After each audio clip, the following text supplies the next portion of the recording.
The mangroves. Mangroves are clusters of diverse trees and shrubs that grow in tidal coasts.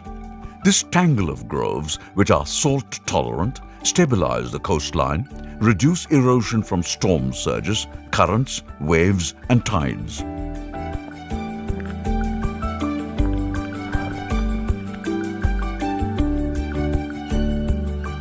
The intricate root system of mangroves is home to a multitude of organisms.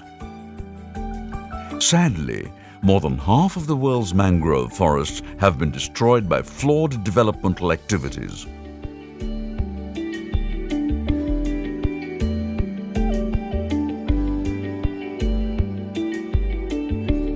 Yet all is not lost.